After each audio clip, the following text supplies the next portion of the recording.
Na semana passada, nós estudávamos o tema 24, penas e gozos terrestres, questões 920 a 957 de O Livro dos Espíritos. E terminamos o nosso estudo na noite passada, no domingo passado, com uma pergunta que eu deixei para nós pensarmos durante a semana. Hoje, nós vamos iniciar falando sobre um tema que é o temor da morte. Então, nós deixamos esta questão. De onde vem esse sentimento? Esse medo, esse temor ante a morte, que para muitas pessoas tira totalmente a graça e o gosto pela vida. Por que nós pensamos tanto na morte? Por que nós temos tanto medo da morte?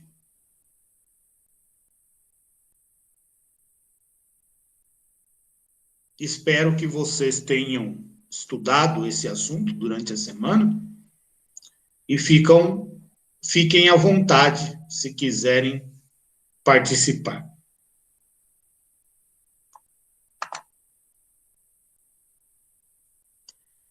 Os espíritos nos ensinam que existe uma situação de normalidade, de se conviver com a morte. E existe a situação em que esse convívio se torna um problema real. Ao invés de aproveitar a vida, a pessoa estraga a sua vida preocupando-se com a morte.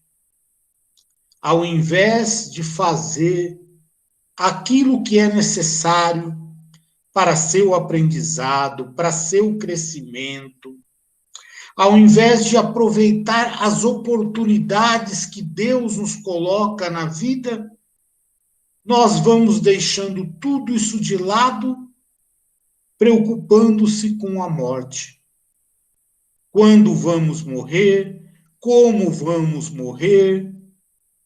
O que será feito dos nossos bens? Como vai ser a vida do outro lado? Existe uma vida do outro lado?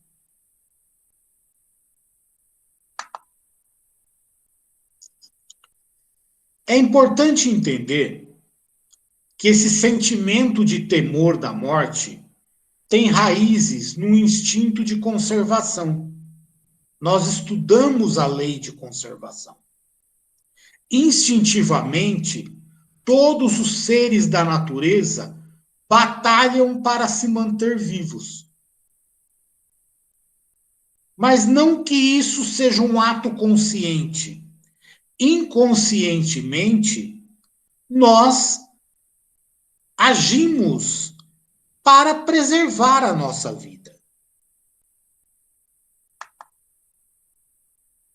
Agora, aqueles que têm uma visão materialista da vida, realmente têm que temer a morte. Porque, para o materialista, a morte significa o fim de tudo.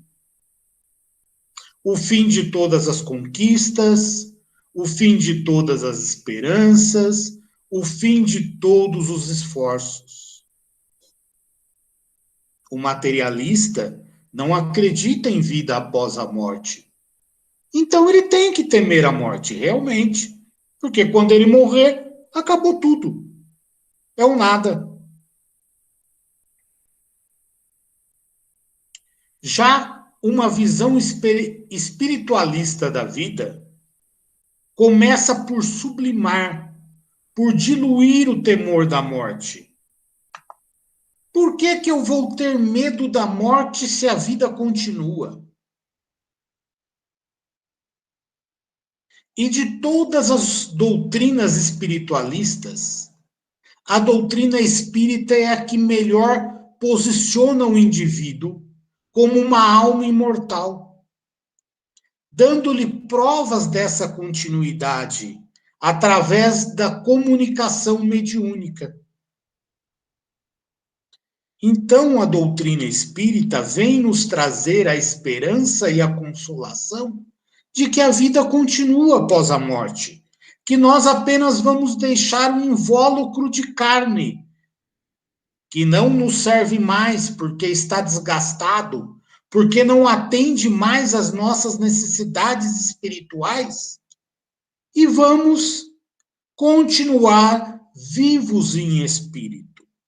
E a maior prova que nós temos disso, durante as reuniões mediúnicas, a comunicação dos espíritos, que vêm nos visitar, que vêm nos contar que continuam vivos, que vêm dar o testemunho de como eles estão no mundo espiritual. A partir do momento que nós vamos tomando a consciência de que a morte não existe, de que ninguém morre, de que a cada reencarnação nós vamos ter um corpo novo. E esse corpo, ele se transformará através da lei da destruição. Nós estudamos na lei da destruição. Quando o corpo não consegue mais atender às necessidades do espírito, o espírito se afasta no fenômeno que nós conhecemos como morte, e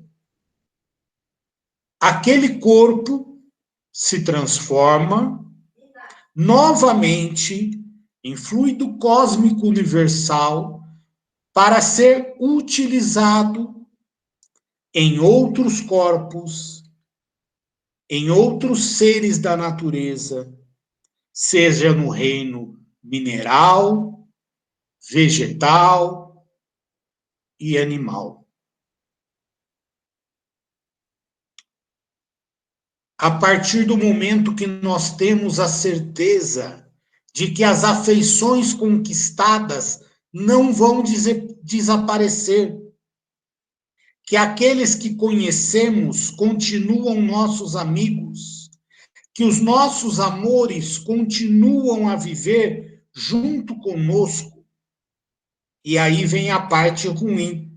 Os nossos inimigos também não vão desaparecer.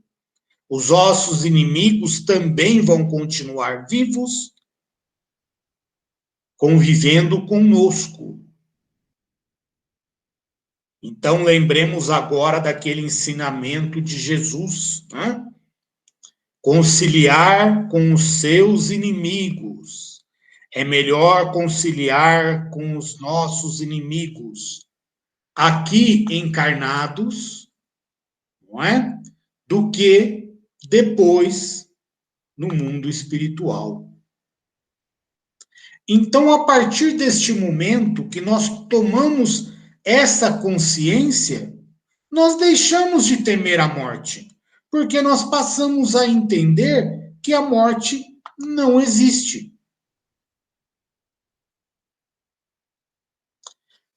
Agora vamos falar sobre um outro tema de que trata esse capítulo. O desgosto da vida, o suicídio. Quando uma pessoa decide deixar de viver por não suportar os problemas pelos quais está passando. É importante nós entendermos que ninguém se suicida por estar feliz. O suicídio é sempre em decorrência de uma situação tão angustiante, tão difícil, tão traumatizante, que a pessoa se recusa a viver.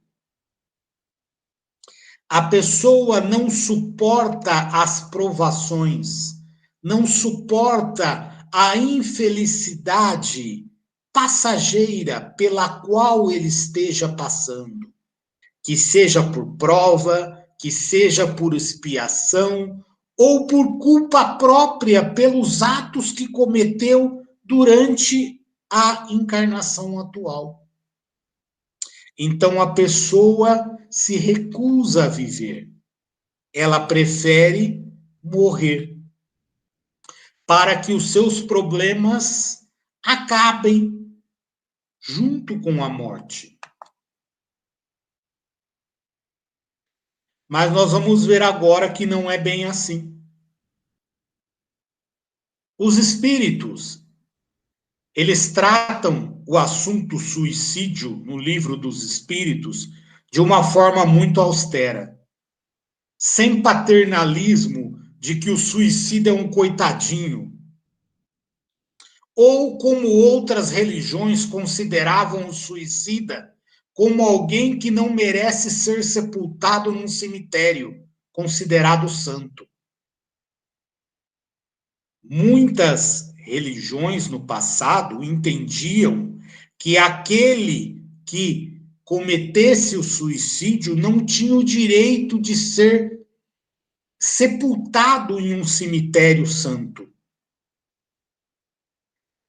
Era a exclusão do indivíduo da sociedade, era a exclusão do indivíduo do mundo espiritual, devido à afronta cometida contra Deus por tirar a sua vida, por cessar a vida de seu corpo físico. Nós estudamos em semanas anteriores que o corpo físico que nós utilizamos durante a reencarnação é uma concessão de Deus, ele não é nosso.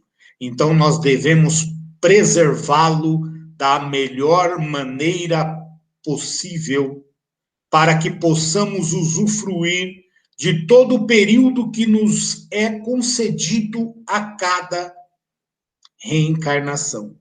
Então, destruir o corpo é um dos pecados mais graves, segundo os espíritos.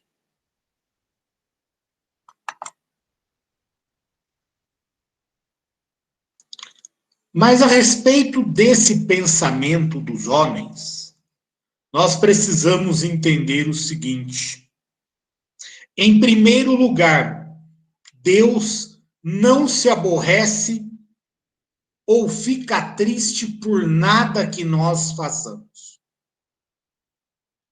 Deus não fica triste. Deus não se aborrece. Deus compreende a nossa situação de espíritos imperfeitos. Deus é amor sempre. E a instabilidade emocional é um problema dos espíritos ainda imperfeitos. E Deus compreende isso. Deus compreende todos os seus filhos. Ama a todos em igualdade. Oferece em igualdade todas as condições para que esses filhos possam compreendê-lo, através da manifestação das suas leis. E a partir daí, serem cada vez mais felizes. O suicídio, infelizmente, identifica a falta de confiança em Deus, a falta de fé.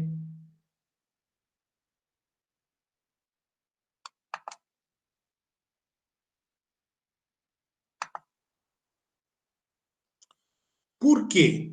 Porque todo espírito sabe que não morre, mas busca no suicídio a devolução da vida em espírito para Deus. Deus, eu não quero mais viver, tome o espírito de volta. Só que Deus não aceita de volta. Depois que fomos individualizados do princípio espiritual, que é o elemento que forma o espírito, nunca mais deixaremos de existir. Nós somos eternos. Nós somos imortais. O espírito tem início, mas o espírito não tem fim. Portanto, uma das primeiras surpresas com que o suicida se depara quando ele desencarna é constatar que ele continua vivendo, que ele não morreu. E pior, ele continua vivendo, continua perturbado pelo problema que deu origem a essa insubmissão e ainda acrescido ao seu sofrimento de todos os problemas decorrentes do próprio suicídio. Então, se estava ruim a situação, ela fica muito pior.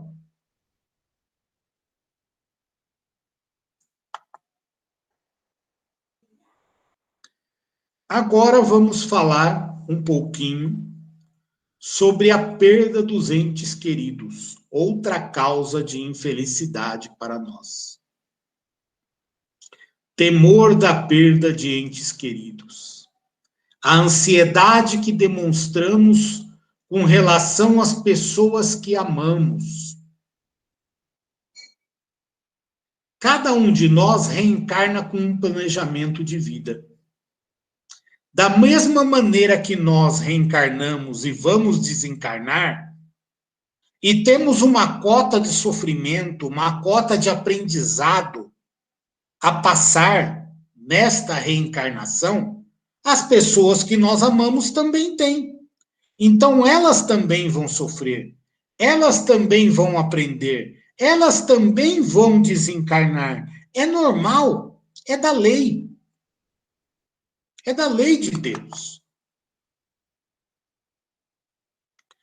O nosso temor pela perda dos entes queridos, a nossa ansiedade por algo que lhes possa acontecer, não se justifica.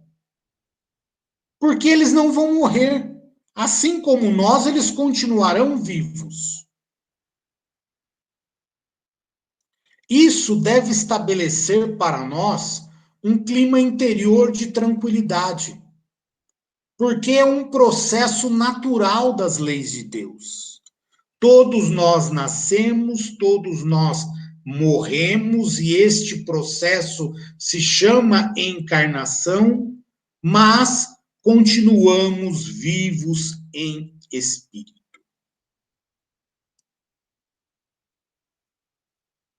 O último assunto de hoje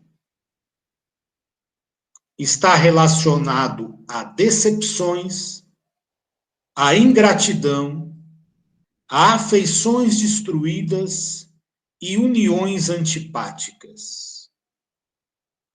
Santo Agostinho, no capítulo 15 do Evangelho segundo o Espiritismo, diz o seguinte: de todas as provas, as mais duras são as que afetam o coração. De todas as provas, as mais duras são as que afetam o coração. Em O Livro dos Espíritos, essas situações são tratadas como motivos de infelicidade. Porque é muito doloroso não ser amado. A afeição é um sentimento. E todos os sentimentos são da alma, não são do corpo. É a alma quem sente. O corpo tem sensações, frio, calor, mas é a alma que tem sentimentos.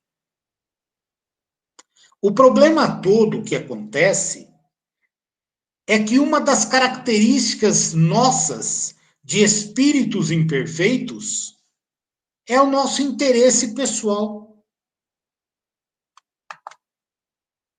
Ao invés de nós sermos felizes, porque existe um sentimento bom dentro de nós por alguma pessoa, nós queremos basear a nossa felicidade por aquilo que os outros vão nos oferecer em sentimento, vão nos oferecer em amor. E então, nós ficamos felizes porque alguém nos ama e não porque nós amamos. E o contrário, quando nós esperamos que alguém nos ame e nós não somos correspondidos, nós ficamos infelizes.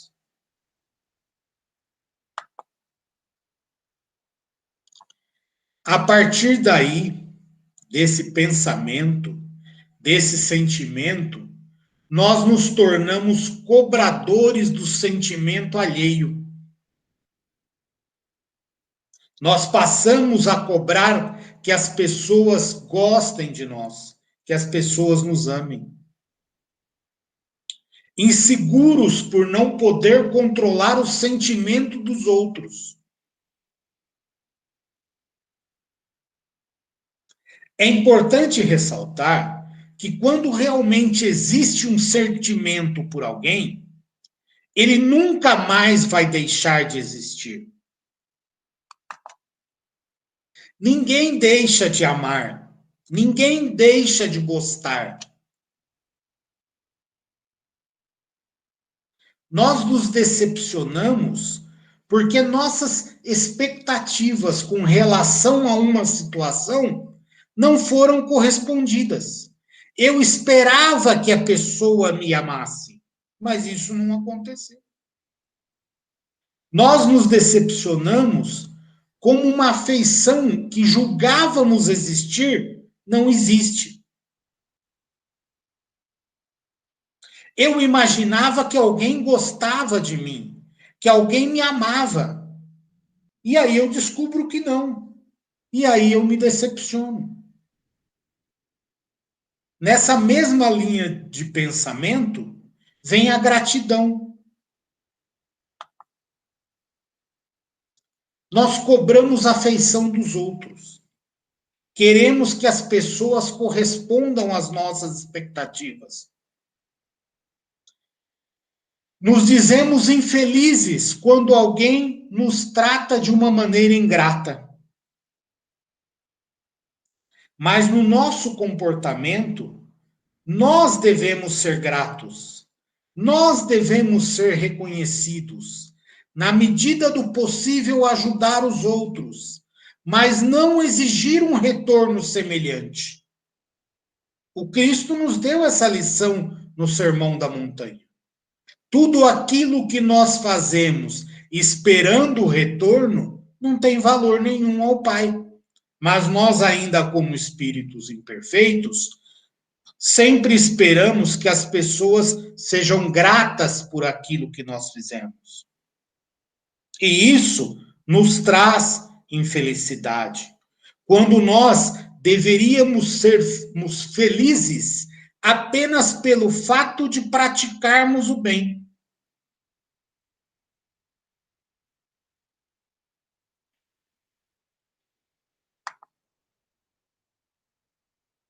Infelizmente, nós ainda sentimos a necessidade da correspondência. Tudo que eu faço, eu quero uma correspondência dos outros. Mas tenho que me lembrar que os outros também querem que eu corresponda. Essa mesma carência que existe em nós também existe nas outras pessoas. Então, tudo aquilo que nós cobramos dos outros, nós precisamos avaliar se nós damos para os outros também.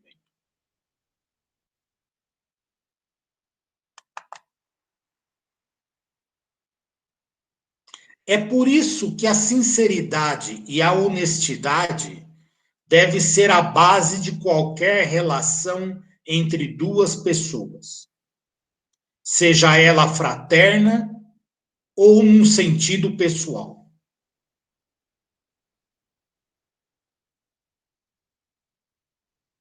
Agora vamos falar um pouquinho sobre afeições destruídas e as uniões antipáticas. O que muitas vezes faz com que uma união de um homem e uma mulher se torne difícil no decorrer do tempo é que a motivação para aquela união não foi o amor, porque nós acabamos de estudar que o amor não acaba. Então, muitas vezes, o motivo da união são outros, menos o amor. E nós já estudamos isso em outras oportunidades.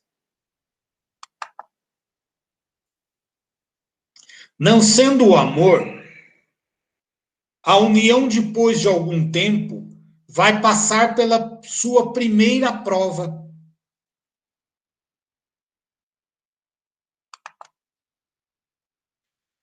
Se no decorrer da convivência daquele casal, um sentimento maior começa a aflorar e os dois conseguem se suportar, a união se estabiliza.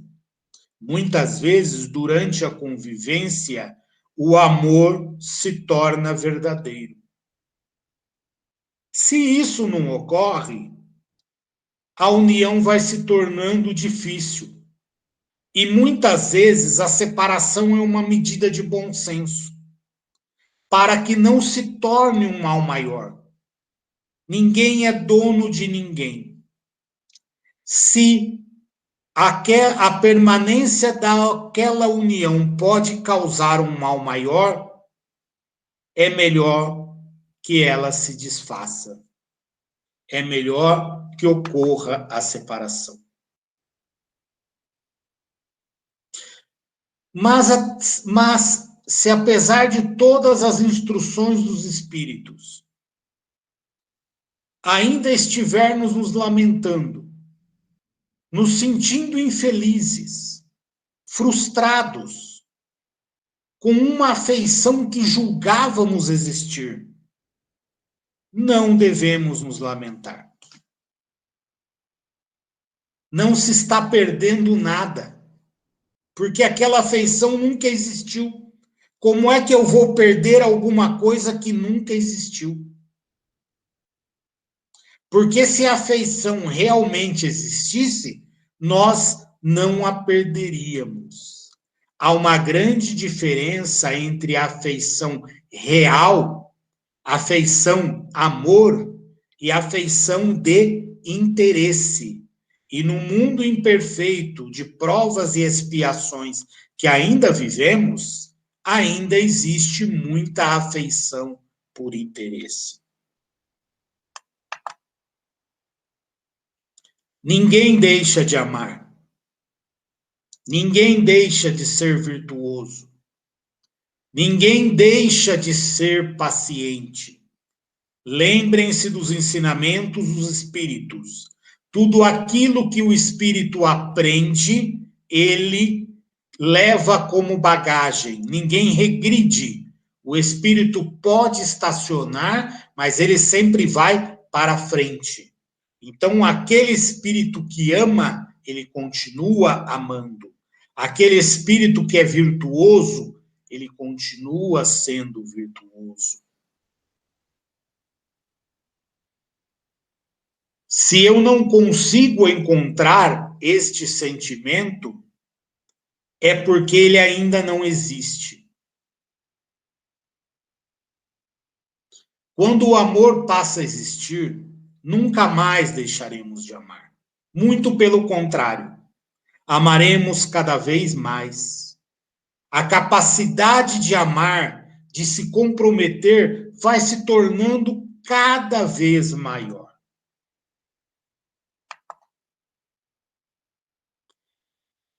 Os espíritos nos ensinam que a felicidade está no amor e na caridade, que é o estilo de vida daquele que ama. Nós só seremos plenamente felizes quando praticarmos o amor e a caridade. Não naquilo que recebemos dos outros, mas exatamente no amor e na caridade que podemos proporcionar aos outros. O espírito puro é perfeito é feliz por ser bom. Jesus, nosso guia, nosso modelo, nos sintetizou de uma forma simples, cristalina e objetiva. A felicidade é o amor a Deus e o amor ao próximo. Nisso, nesta máxima de Jesus, se resume a nossa felicidade. Para levar para o travesseiro e pensarmos o que estamos fazendo de errado que está sabotando a nossa felicidade. A felicidade é o amor a Deus e o amor ao próximo. Queridos amigos, eu termino esse tema agora.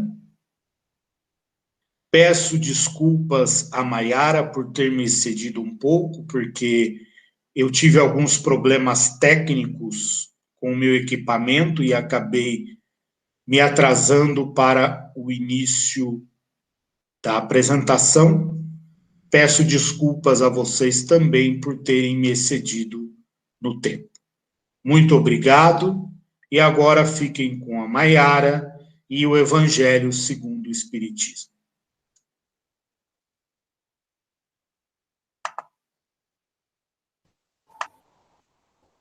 Desculpe um pouquinho do delay, pessoal, eu perdi um pouquinho da conexão da rede. Parabéns pela explanação, Eduardo, obrigada. Boa noite, meus amigos, é um prazer tê-los todos conosco em comunhão no dia de hoje, na noite de hoje. Hoje eu continuo com o tema que eu venho desenvolvendo, né, já há alguns domingos, um tema que ele é muito atual, e como todos da doutrina espírita, para falar a verdade, não é mesmo? Mas ele está muito latente em todos nós, né? Portanto, aqui deixa eu abrir o slide só um momento.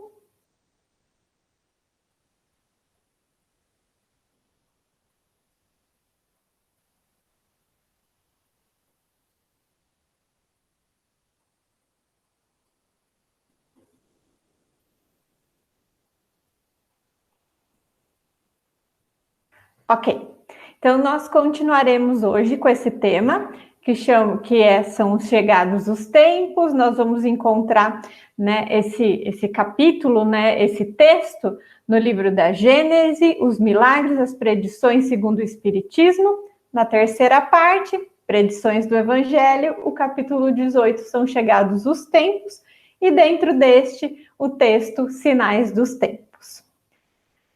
Bom, até então, nesses domingos que antecederam, nós falamos um pouco sobre quais eram esses sinais dos tempos, né? O que estaria acontecendo na nossa humanidade, nas nossas sociedades, que sinalizassem que esse tempo seria chegado, né? Que nós chegamos em um momento culminante da criação divina, e do qual nós ouvimos falar já há muito tempo, de que o nosso orbe, o nosso planeta, passaria do mundo de provas e expiações para o de regeneração. Então, até então, nós falamos, né, das crises que iriam ter, né, quais os pontos de transformação, o que aconteceria entre nós nesse processo. Porém, hoje, ao invés de nós falarmos desses sinais, né, esse ponto que eu trago hoje, que é do item 15 o item 15 ao item 20, ele vai falar um pouco mais sobre o que será daqui para frente, né? Quais é um prospecto do planejamento para o nosso orbe, e quais os objetivos que, ao evoluirmos, realmente atingiremos enquanto coletivo, né? O que será esse mundo de regeneração? O Espiritismo, uma das principais ideias que esses itens trazem, que esses próximos itens vão trazer, é que o Espiritismo, né, abre para a humanidade nessa estrada nova, porque é uma das únicas, né, doutrinas que trazem esse tipo de conceito, e ele desvenda esses horizontes do infinito, principalmente nesse momento que nós chegamos numa situação muito difícil, pandêmica, sem esperança no futuro, né? Sem possibilidade de muitas projeções, de entender o que será da nossa vida, o que será da nossa sociedade, o que será dos nossos empregos. O Espiritismo traz esse texto já há algum tempo, nos preparando para este momento, para que nós possamos estarmos mais tranquilos e assim seremos luz ao nosso entorno. É muito curioso isso da doutrina espírita, do qual nós podemos levantar o último livro do Divaldo, né, no rumo do mundo de regeneração. Em plena pandemia, em 2020, e é muito peculiar, ele lança esse livro, né, psicografado pelo Manuel Filomeno de Miranda, pelo Espírito. Porém, ele é lançado em pleno 2020, em plena efervescência da pandemia, né? E com os assuntos do que estaria acontecendo agora, né? Do que os espíritos vieram preparando até então e qual é o movimento espiritual que está acontecendo neste momento, aqui na Terra, aqui no Brasil e em demais países. Então, olha só o que a doutrina espírita nos traz, né? Olha o tanto que ela realmente nos dá base. Em que momento que nós poderíamos imaginar que nós teríamos um livro que estaria falando do agora? A maioria dos livros, né, trazem histórias do passado, trazem o que já aconteceu, fazem, né, algumas anunciações, né, e nos trazem uma perspectiva de futuro, mas isso de livros que não trazem exatamente do momento, e esse livro trouxe. Então, olha a peculiaridade da doutrina espírita, o quanto é maravilhoso. Então, vamos a esse primeiro slide, que fala basicamente disso, dessa doutrina consoladora, do qual nós discutimos todo o tempo, de domingo a domingo. Então, o primeiro trecho que eu gostaria de trazer é o seguinte: o homem já não caminha às cegas, sabe de onde vem e para onde vai e por que está na terra. O futuro se lhe revela em sua realidade, despojado de prejuízos da ignorância e da superstição. Já não se trata de uma vaga esperança, mas de uma verdade palpável, tão certa como a sucessão do dia e da noite. Ele sabe que o seu ser não se acha limitado em alguns instantes de uma existência transitória e que a vida espiritual não se interrompe pelo efeito da morte. Quando eu li esse trecho, eu me lembro muito bem do sentimento, me trouxe nessa reminiscência do sentimento de alívio e o mar de esperança que me inundou, que me invadiu, quando eu tive contato com esses conceitos que a doutrina espírita traz, principalmente da pluralidade das existências e da lei de progresso.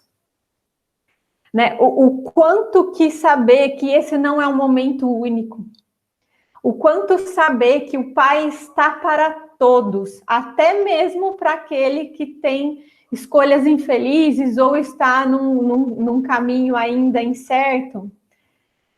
O quanto isso me tranquilizou e me trouxe todo um conceito novo. Exatamente, eu senti que toda a pressão que eu sentia até então, né, de que tudo eu precisava fazer nessa existência, de que eu precisava cumprir N coisas para minha salvação, e de que se não tivesse salvação, se eu errasse ou se eu escolhesse os caminhos que não fossem ideais, eu poderia estar condenada a esse inferno, né, que tanto nos assusta, né, e há muito tempo nós temos ele aqui no nosso ombro, né, o tempo todo, como uma ameaça constante.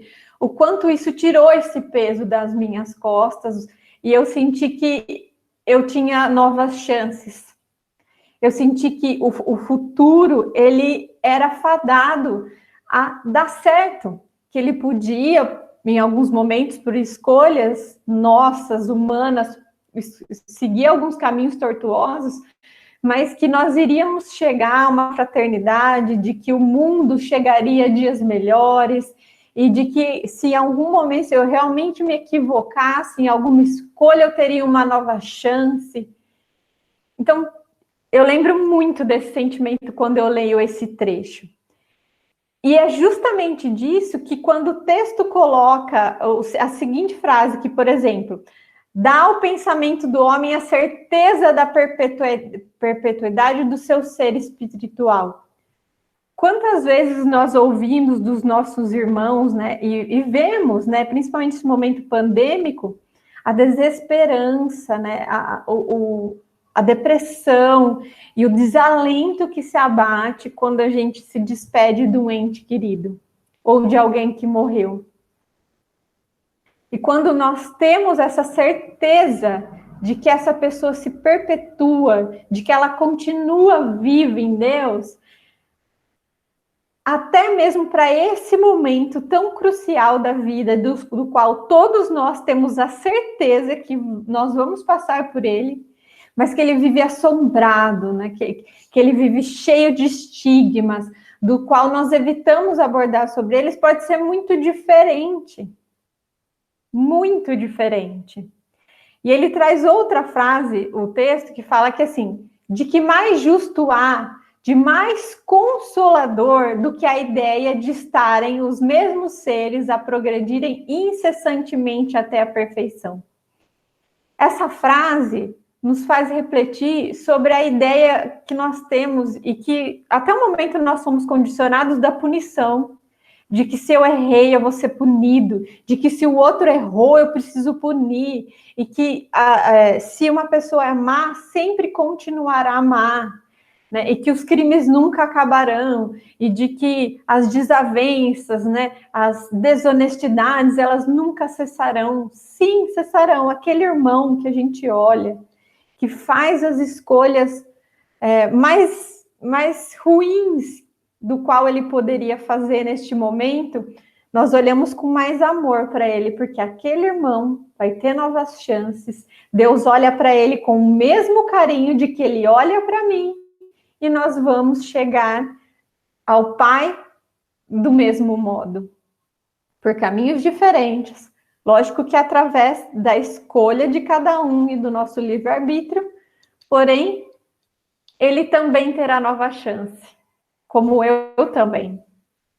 Então, essa doutrina consoladora, esses conceitos que nos renovam a esperança, que tiram todos esses pesos, tiram esses grilhões do qual nós carregamos ao longo de muitos séculos, né? E deturpação da doutrina cristã, agora eles são desvelados, eles são relembrados e nos trazem toda essa base para passar por este momento do qual nós viemos como os trabalhadores da última hora, para amparar os nossos irmãos, a nós mesmos e o nosso ordem para esse caminho do mundo de regeneração.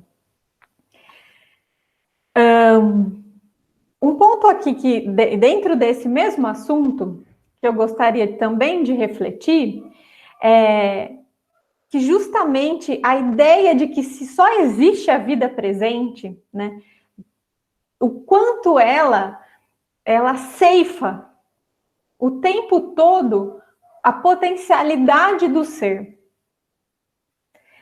Então, a reflexão que o texto traz é, se nós temos uma existência só, se é só essa existência do qual nós vamos viver, nós vamos aproveitar, nós vamos estar com os nossos familiares, nós vamos estar com quem a gente ama, nós vamos poder nos munir da vida e experimentar as sensações, né?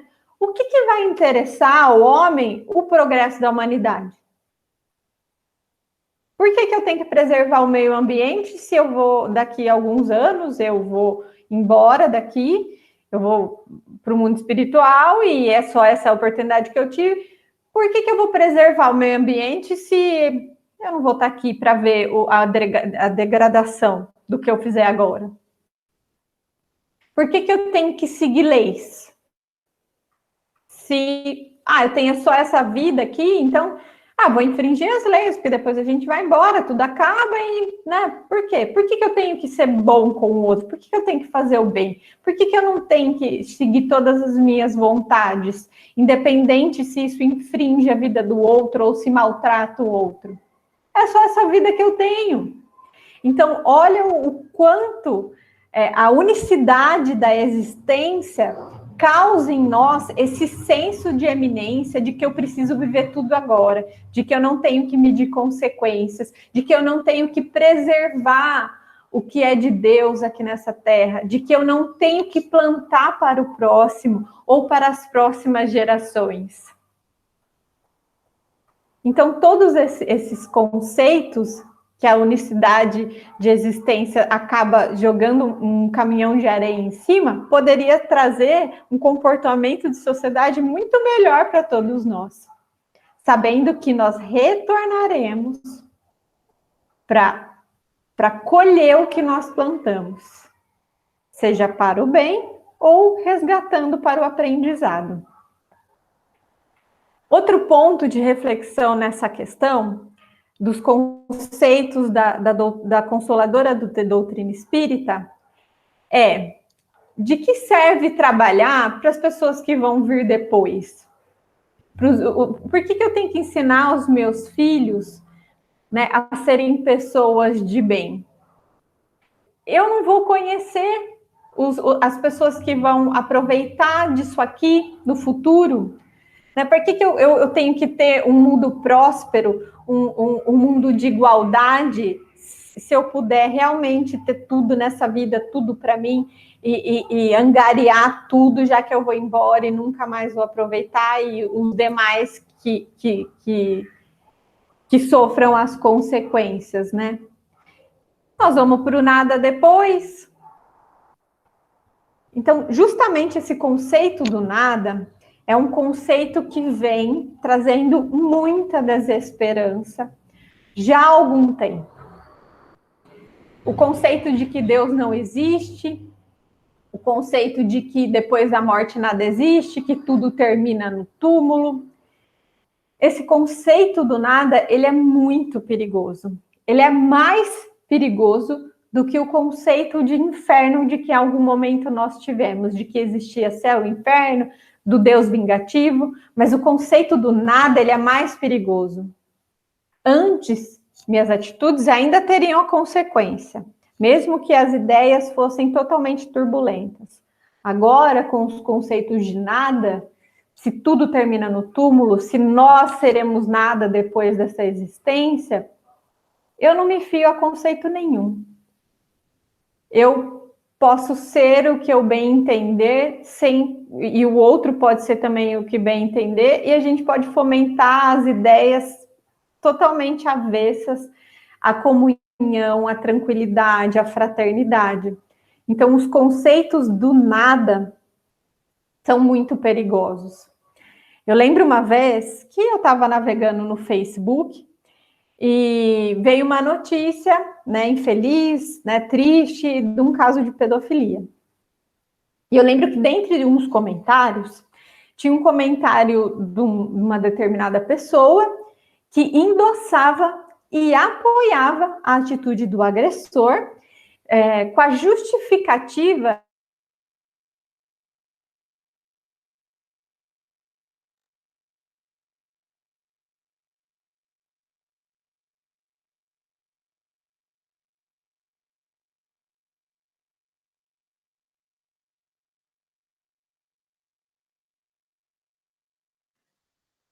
debruçar nas nossas vontades, independente se elas fossem corretas ou não, porque depois nós estaríamos caminhando para o nada. Então, olha como o conceito do nada, ele apodrece os nossos comportamentos. Muito bem. Vamos lá ao segundo ponto de projeção, do que será, né, a vida no futuro. A fraternidade será a pedra angular da nova ordem social. mas não há fraternidade real, sólida, efetiva, se não assente a base inabalável desta fé. A fé que nós acabamos de conversar, né? A fé nos princípios fundamentais de que toda gente pode aceitar e aceitará Deus, a alma, o futuro, o progresso individual indefinitivo, a perpetuidade das relações dos seres. Quando todos os homens estiverem convencidos de que Deus é o mesmo para todos e de que Deus soberanamente é justo e bom, nada de injusto pode querer que não dele, porém os homens veem o mal. Todos se considerarão filhos do mesmo Pai e se estenderão as mãos uns aos outros.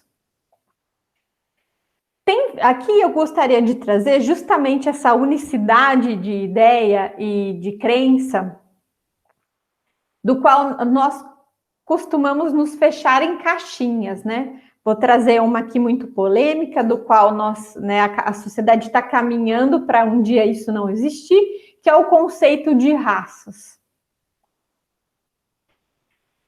Muitos filósofos já trazem a ideia de que o conceito de raça ele é uma loucura e de que é como se fosse um delírio nosso humano mesmo. Porque se nós fôssemos pensar, apesar de nós termos algumas composições diferentes, como cor de cabelo, cor de olho, cor da pele, não existe nenhum país neste mundo, nenhuma pessoa que vai falar assim, olha, na raça do país X, todos eles têm 3 pernas. Na raça do país Y, todos eles têm 2 cabeças. Não tem. Todos nós fazemos parte da raça humana. E onde se originou esse ponto principal de que nós somos diferentes? De que existem muitos deuses? De que a minha crença ou a minha raça ela é diferente da sua? Justamente no delírio do egoísmo. Esses conceitos de raça e diferença são baseados no controle, na dominação do outro. Então, só quando o ponto da fraternidade for crucial para nós, quando nós enxergarmos o outro como Jesus nos pediu e amarmos ele como a nós mesmos, nós teremos um mundo diferente e isso será a pedra angular do futuro, do mundo de regeneração. Então, para os que acham que isso não vai chegar, que isso é impossível, o texto nos traz que isso vai ser a tônica do futuro, vai ser a tônica dessa era de regeneração. Muito bem. Nesse futuro de regeneração, também vai ter uma unidade de raça. Então, a unidade de crença. A unidade de crença será o laço mais forte, fundamento mais sólido da fraternidade universal, obstada desde todos os tempos pelos antagonismos religiosos que dividem povos e as famílias, que fazem sejam uns os dissidentes vistos pelos outros como inimigos a serem evitados, combatidos, exterminados, uma vez dos irmãos em vez de irmãos serem amados.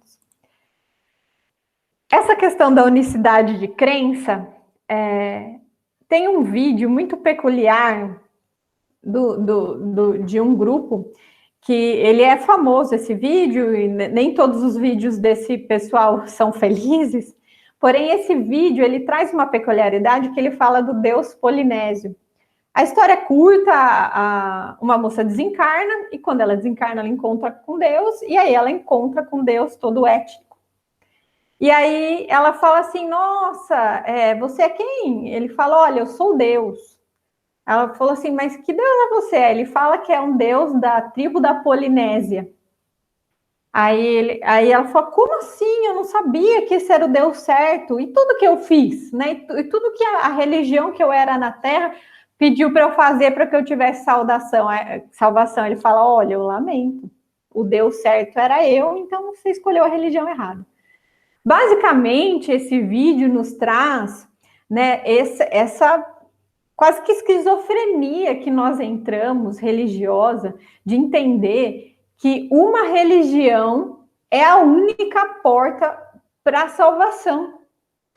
Tem os únicos conceitos que podem levar os dogmas, ou os hábitos, ou as crenças que podem levar alguém para a proximidade da divindade de Deus. Isso não tem a mínima lógica. As religiões, elas podem estar aí, porque cada um de nós tem um caminho diferente a seguir, né? Precisa ouvir palavras de formas diferentes para que nós chegamos ao mesmo entendimento, aos mesmos aprendizados. Agora, acreditar que esta ou aquela religião é a única porta, é a detentora de todo saber, volta de novo naquela questão egoísta de que o tempo todo nós olhamos para o outro com diferença, ou o tempo todo nós queremos ser superiores ao próximo. Então, lá na frente, vai haver uma unidade de crença. Todos nós estaremos muito próximos um dos outros nos conceitos reais de Deus. Bom isso, esses dias eu estava ouvindo, posso até falar o nome dele, um pastor, que ele chama Henrique Vieira, e durante a fala dele, e ele é um pastor do movimento evangélico, eu vi muito da doutrina do qual nós professamos e discutindo aqui, lógico que no entendimento e dentro da fala dele, mas para mim ele estava falando exatamente o que nós trabalhamos para aprender aqui, na doutrina espírita. Isso me traz para a realidade justamente essa unicidade de crença. Nós viemos de caminhos diferentes, mas nós vamos culminar num conceito só. E o último conceito que eu gostaria de trazer, lá na frente, as instituições humanas, essa fase revela que, por sinais inequívocos, por tentativas de reformas úteis que começam a encontrar eco. Assim é que vemos fundar-se uma imensidade de instituições protetoras, civilizadoras e emancipadoras, sobre o influxo e por iniciativa de homens evidentemente predestinados à obra da regeneração, que as leis penais se vão apresentando dia a dia mais impregnadas dos sentimentos humanos. Durante os últimos anos, e especialmente durante a pandemia, que nós temos visto uma avalanche de emancipações, uma avalanche de posicionamentos contra posturas de preconceito, de segregação, de diminuição do outro. Posso dar um exemplo aqui que parece uma coisa boba, mas não é. Muitas pessoas dos quais têm os cabelos cacheados, nesse momento, se viram empoderados para realmente assumirem os seus cabelos como são, naturais, cacheados de várias formas, porque aquilo não é mais aceito que seja visto como uma forma de inferioridade, como uma forma como um meio de segregar o outro. E as pessoas estão podendo assumir os seus cabelos como realmente são. E muitos outros, as discussões, né, da igualdade entre homens e mulheres, né, e muitas outras questões que estão sendo trazidas à tona, e as discussões e as instituições, pelas leis que também estão sendo transformadas, estão tendo que se adequar, porque muitas das coisas do qual essas segregações ou dos preconceitos estão sendo postados como crime. Então, por mais que você tenha conceitos, ou que qualquer um tenha conceitos que ainda enraigados nesses preconceitos, não mais. Você não mais pode falar disso. Você não mais pode tratar o outro desse, porque é crime. Então, conceitos, meus amigos, termos esperança para o futuro, angariamos força para passar por esse estágio de transformações muito precioso, mas com a fé nesse futuro, nessa promessa de todas essas questões que serão sanadas, a tranquilidade que nos será trazida e, principalmente, vamos ser agentes disso? Vamos trazer todo o nosso conhecimento à tona e colocar na caridade, na ação, na oração em movimento, em prática? Muito bem. Agradeço a todos pela atenção. Solicito que um dos nossos irmãos faça a oração de encerramento da primeira parte. Obrigada.